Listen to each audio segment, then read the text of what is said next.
Hello mes photographes préférés, on se retrouve aujourd'hui pour comprendre un petit peu comment fonctionne l'ouverture en photo.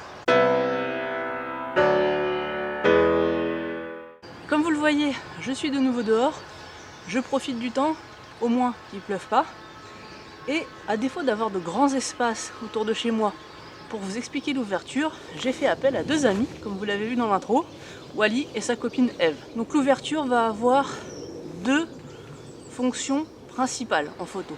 La première, c'est la profondeur de champ, savoir si vous allez avoir une grande plage de netteté ou une petite plage de netteté sur vos photos. Et la seconde, c'est la lumière qui va rentrer dans votre objectif.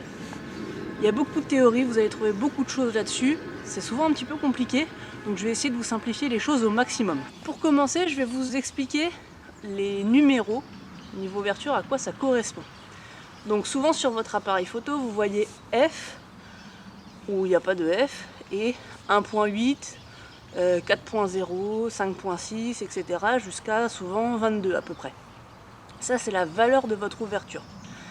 Ce qui est souvent compliqué à comprendre, c'est que plus cette valeur est petite, plus l'ouverture est grande. L'ouverture, qu'est-ce que c'est exactement? C'est le diaphragme de votre objectif qui va être plus ou moins ouvert, tout simplement.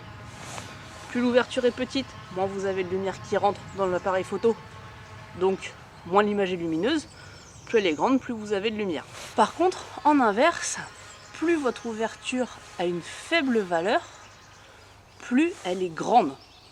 C'est ça qui est compliqué. Si vous êtes à une ouverture à 1.8, votre appareil photo va avoir un maximum de lumière qui va rentrer dedans. Donc on va avoir quelque chose comme ça. Donc là, vous avez les bords de votre diaphragme. Et ici, vous avez l'ouverture. Si vous êtes à F22, ça va être tout petit. C'est souvent ça. C'est pas la plus grande valeur qui correspond à la plus grande ouverture. Au contraire, plus le chiffre est petit, plus l'ouverture est grande. Donc ça, c'est par rapport à la lumière. Par rapport à la profondeur de champ, c'est un peu plus facile à comprendre. Plus le chiffre est petit, plus la profondeur de champ est petite. J'ai assez parlé, je vais vous montrer comment ça fonctionne grâce à mes potes. Donc là, j'ai mis Wally et Eve qui ne sont pas sur le même plan. Donc là, je prends en photo Wally, qui est parfaitement net, et maintenant, je prends en photo Eve. À nouveau, Eve parfaitement nette. Par contre, si vous regardez, je vais les prendre maintenant en mode paysage. Vous voyez sur cette photo qu'ils ne sont pas dans le même plan et ils sont pas nets en même temps. Ça, c'est parce que je suis à une toute petite ouverture, la plus petite que mon objectif me permet d'avoir, qui est de 1.8. Donc comme je vous disais, la profondeur de champ est toute petite. On voit que Wally tout net. Ce que je vais faire pour vous expliquer la profondeur de champ avec l'ouverture, c'est que je vais progressivement augmenter la valeur de l'ouverture. Donc je vais fermer tout doucement mon diaphragme. Et vous allez voir qu'au fur et à mesure, on va attraper de la netteté déjà sur ce qui est derrière Wally et sur Eve. Donc première photo, ouverture 1.8. Deuxième, ouverture 2. 2.2, 2.5, 2.8, 3.2, 3.5, 4. Vous voyez l'évolution tout doucement? Là, pour vous montrer aussi par rapport à la luminosité, je ne change pas les réglages par rapport au temps de pause et aux ISO. Ça, je vous expliquerai dans d'autres vidéos. Mais vous voyez qu'au fur et à mesure, la photo devient de plus en plus sombre. Donc là, je suis en ouverture de 4 et on distingue un peu mieux Eve. 4,5, 5,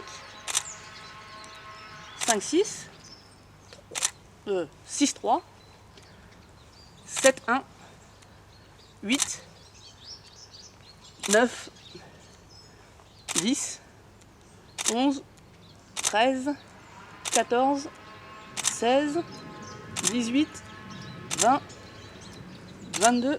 Et là, vous voyez, ça fait déjà un moment que les photos, en fait, elles sont plus nettes, elles sont plus floues, elles sont juste noires parce qu'il n'y a pas assez de lumière.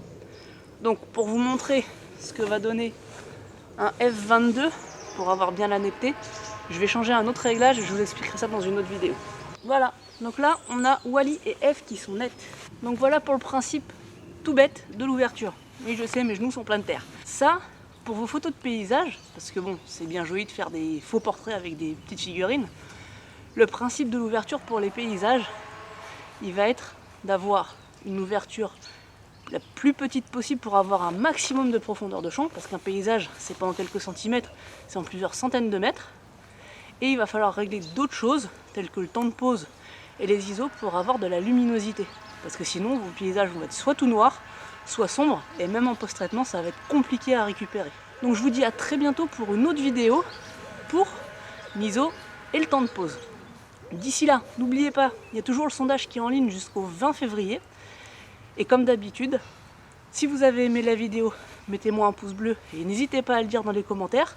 Et surtout partagez si vous avez des astuces pour les autres, pour tout le monde, pour vous souvenir de ces petits trucs. Ouverture, nombre, grandeur, c'est toujours un peu compliqué. Comme d'habitude, quels que soient vos rêves, n'hésitez pas à viser la lune, car même en cas d'échec, vous atterrirez dans les étoiles. Bye bye!